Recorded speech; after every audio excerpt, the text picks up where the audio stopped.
Hey, good evening, everybody. It is Steve with Real Progressives. Thank you so much for coming in tonight. Normally I would go at 8 o'clock. It seems like my son is having different ideas on what time Dad should go live. So it may be that we're pushing to 9 o'clock these days, and that's okay. It's the way it goes. Tonight, we're going to talk about the agenda. So, we're watching Donald Trump. We're watching him go to the UK. We're watching people run around with fat Donald Trump blimps. Watching people posting every 5 minutes about Donald Trump still. I have people in our inbox coming to us, some of them very sweet, some of them a little bit less than sweet, asking why we don't talk about Russia, why we don't talk about this, why we don't talk about that. We have people coming into our box saying green enter, only green enter. And then we say, what about economics? They say, what about the Democrats and the corporate party? I'm like, that's not what I said. Let's use our listening skills. Active listening, my friends. Active listening. That's what we're going to deal with. We'll do active listening. We are talking about setting the agenda. Now, you go into the weekend. Let's play a game. We're going to talk about ourselves, our own personal lives. You're going into the weekend, and your wife or your husband starts walking up to you, and it's almost like in slow motion. They're about to tell you the plans for the weekend. They're about to tell you what the plans are for the weekend. And in slow motion, you're like, no, right? You don't want anything to do with going to Sally Sue's house for a barbecue. You don't want to have that awkward moment, where you have to know what's going on in their lives and do small talk. And they're probably conservatives, right? Or they're probably going to talk about Donald Trump, or they're going to talk about the evil, immigrants or whatever. You don't want to go there. You just don't want to do it, right? But the wife beat you to it. She set the agenda. She set the agenda, right? So you're in a defensive posture now. Now you gotta deal with the agenda being set, or you gotta tell them straight up no, which means you're reacting, right? You're now in a defensive reactionary position. And what I'm trying to tell you is, as progressives, we are 9 times out of 10 sitting there waiting for the GOP, waiting for the Democratic Party, waiting for the Green, waiting for someone other than us to set the agenda.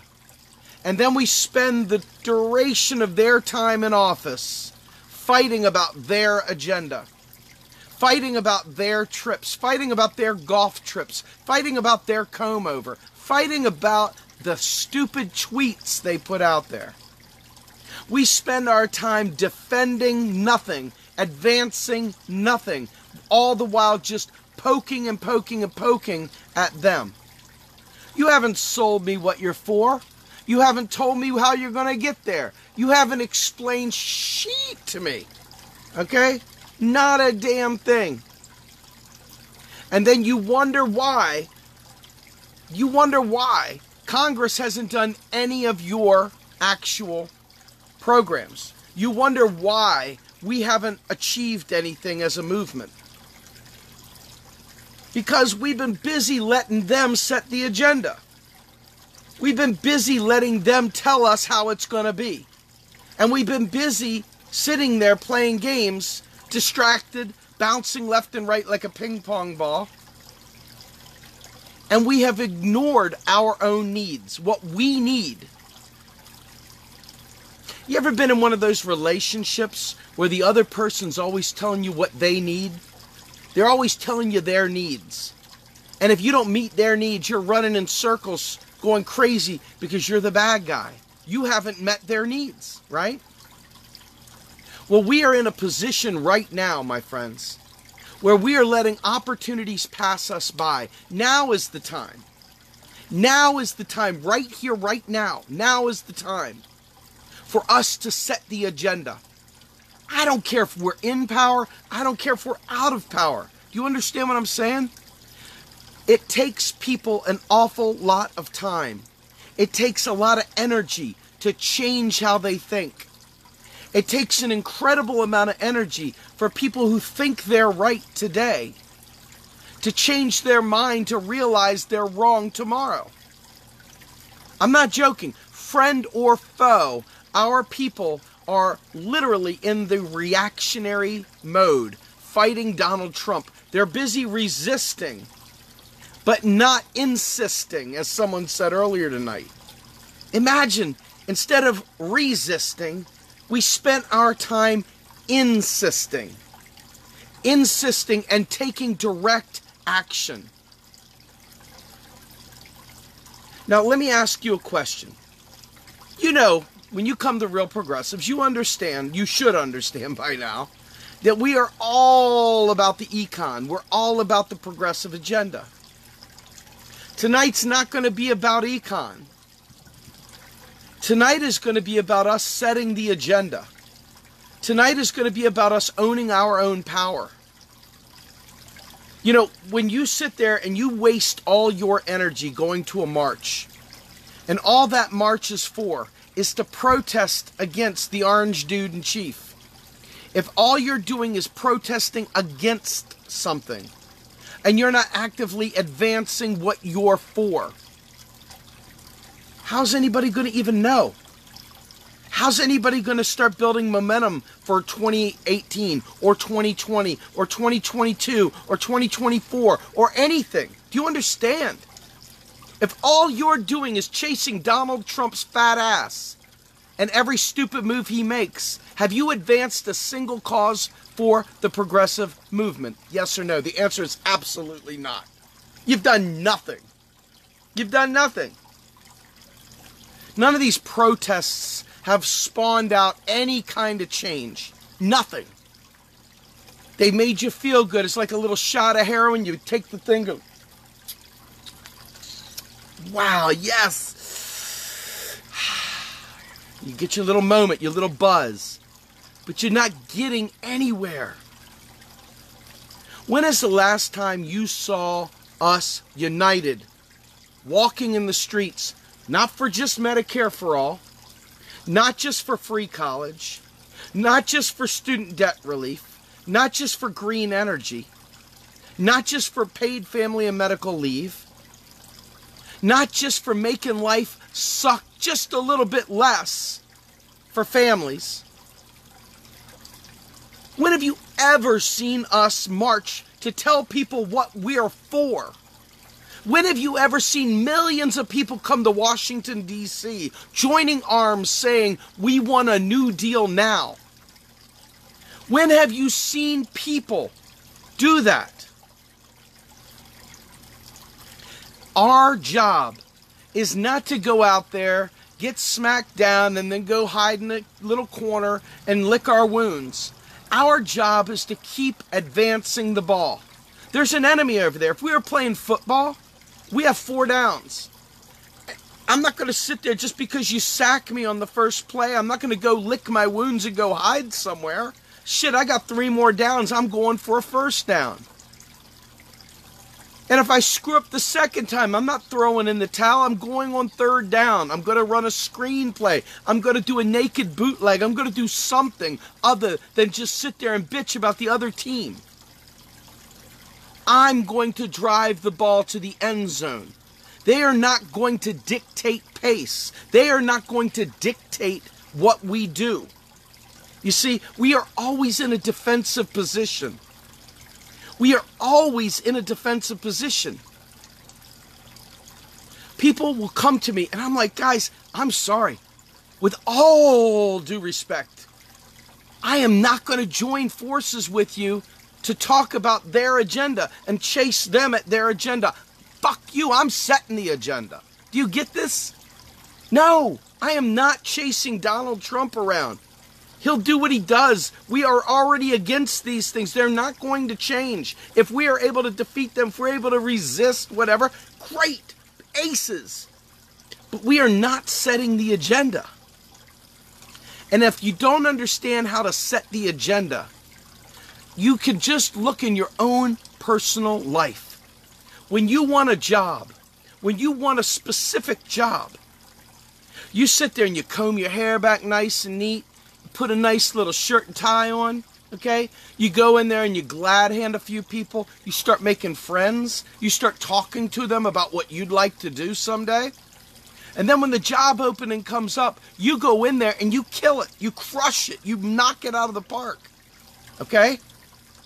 But then you've got those people, and I know you know who they are. There are many of them.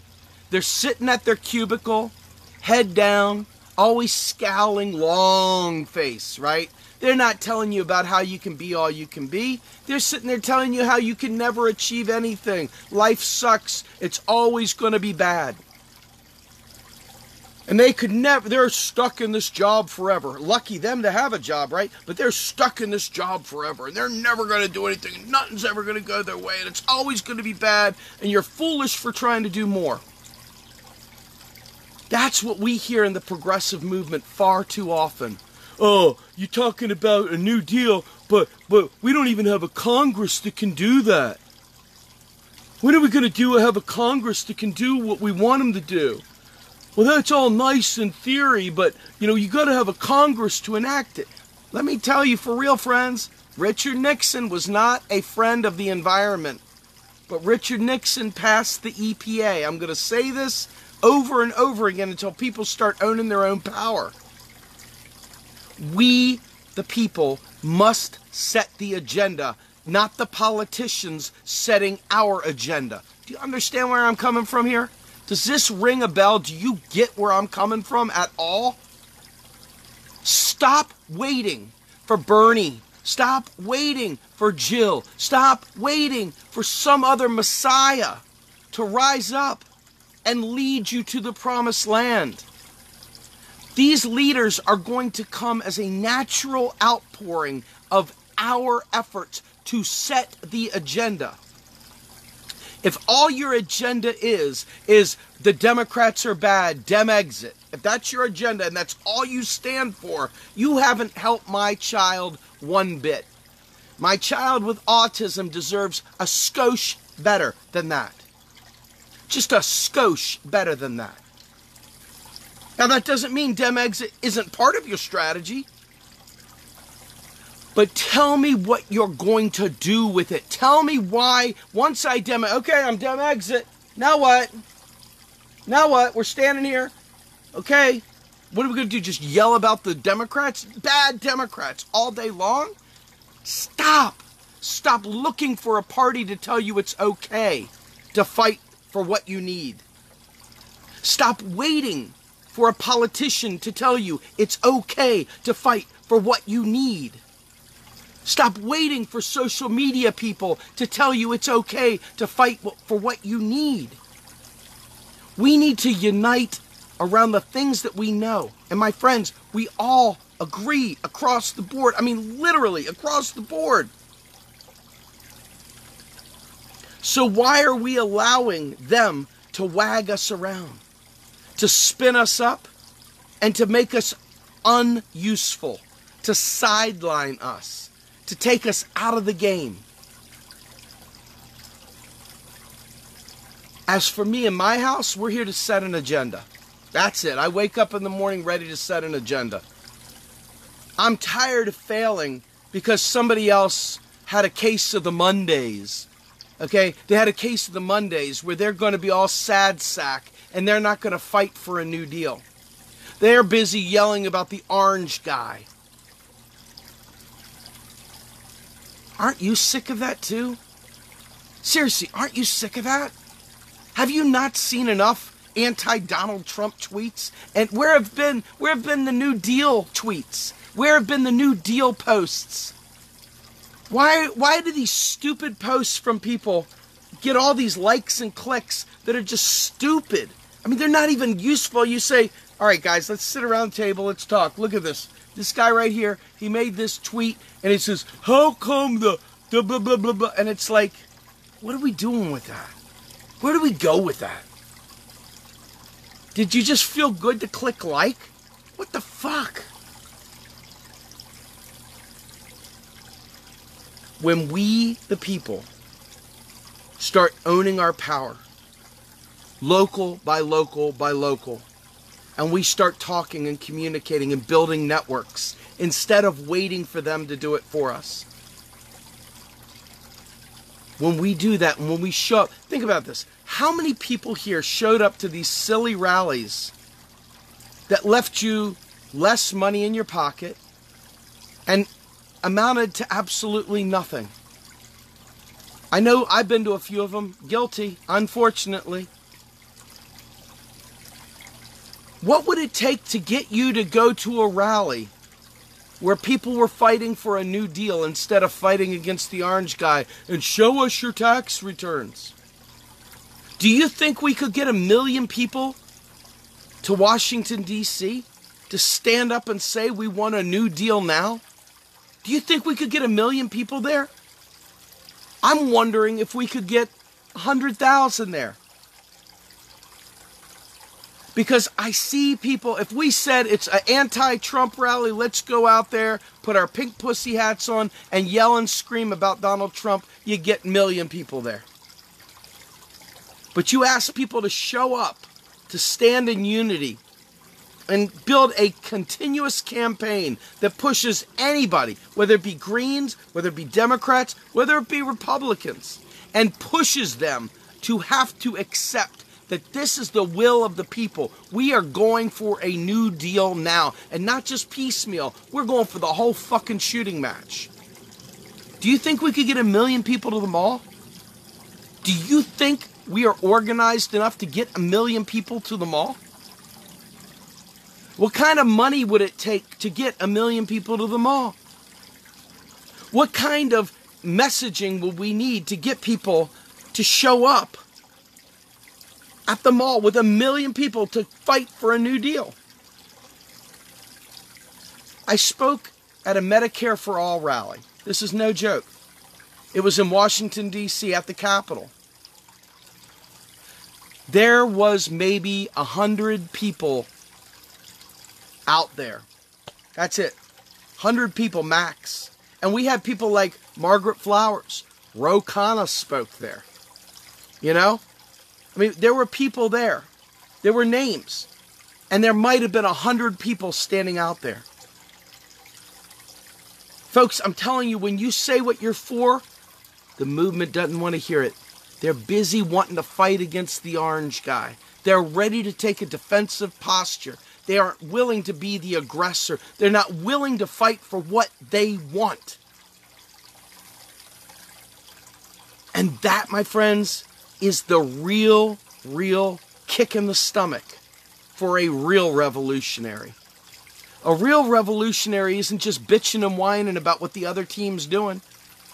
A real revolutionary is telling you what they want and rallying people to get what they want. And if all you want is to impeach Donald Trump so you can play games with Mike Pence, you're really not very revolutionary. It's kind of like one of those broken wrist fists in the air. The Weekend at Bernie's. That limp feeling, that flaccid handshake you do, and you're like, ugh, gross, ugh, ugh. You know what I'm talking about? That's what I can't be a part of. I can't be a part of a movement that is flaccid, that is weak, that is chasing Donald Trump's fat ass. And that's what their focus is. That's not a movement. That's not a movement. And it's not going to get you what you want. It really isn't.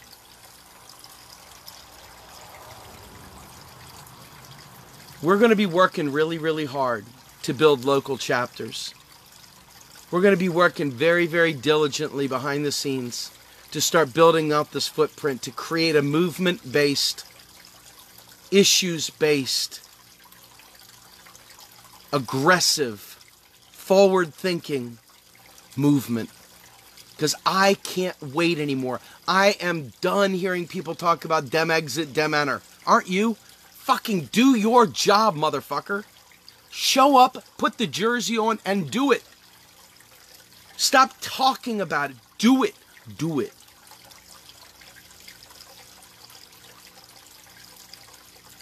We all know somebody that is going to vote blue no matter who. We all know somebody that's going to vote green no matter what. We all know somebody who's going to sit their fat ass at home and not vote at all. We all know somebody who'll sit there in the peanut gallery judging, scowling, critiquing. It's okay. We got to leave some folks behind. We got to press forward, because if we get enough momentum, we get enough energy, people are going to show up. Because sadly, there is a large group of people that like to be joiners. And we need those people too, unfortunately. Wouldn't it be great if we could just have solid people that are only in it for the win? We didn't have to have the joiners. We all just run to the front and do it. Well, we need the joiners too. They're just going to be coming in behind after we built the momentum. But we need them, because we need numbers. We need more than numbers. We need momentum. We need to occupy the media. We need to occupy the alternative media that is spewing out garbage. We need to occupy the mainstream media and the town halls. We need to occupy our state houses. And we need to occupy our PTA meetings. We need to be everywhere and be talking about this everywhere, because it takes a lot of effort to burn it into your brain that this is what we're fighting for. It takes an incredible amount of work. That's why these people are spending millions of dollars on advertising to burn it into your brain. That's why you unplug from the propaganda. They're paying millions and millions of dollars for access to your brain so they can burn their defeatism into your head. They want you useless. They want you weak. They want you fighting about the orange guy with the bad comb over. They want you talking conspiracy drivel. They don't want you to stand up and tell them what you need. Because the minute you do that, they have to listen. If you're in a defensive posture, they can write you off all day long. They can ignore you.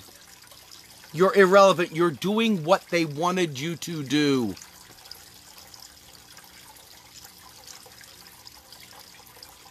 So ask yourself, would you rather be the head or the ass that follows? I want to be the head. I don't want to be the ass. So let's stop letting them wag us around and fucking chasing Donald Trump from tweet to tweet. Let's be better than that. Let's be a cut above that and fight for a new deal with MMT underneath. Sorry, I couldn't resist. Hashtag learn MMT. So, my name's Steve Grumbine. I am with Real Progressives. Coming up in the very, very near future, Ellis Winningham and I will be doing a podcast called Macro and Cheese. It'll be fun, it'll be engaging, it'll be educational, and it'll be newsworthy. But it will also be stuff for you to take and put into your phones, download, and listen while you're on the ride to work, listen in your office, listen while you're going for a jog or and working out in the gym. We're going to be ramping it up. We're going to be rocking it out. And also, I want to tell you this as well. Coming up in September, this is a long way off, but I'd like you all to consider this. In New York City, at the New School, the next second Modern Monetary Theory World Conference is coming up. It's a great opportunity to meet the bigwigs like Stephanie Kelton, Warren Mosler, Randall Wray, Bill Mitchell, of course, flying all the way from Australia, Dr. Stephen Hale. I mean, they're all going to be there. You should be there too. I think it was like a $40 donation to the Modern Money Network, which is led by freshly married, congratulations Rohan, freshly married Rohan Gray. And if you want to go there, we will be there as well. Real Progressives will be there all over the place. And we hope you'll join us, because this is an opportunity for us to build our own collective power and build even more momentum in getting a new deal done, because the big sticking point is always the stupid question: how are you going to pay for it? We got the answers. You can have them too. Join us, and we'll see you soon. Have a great night, everybody. Bye-bye.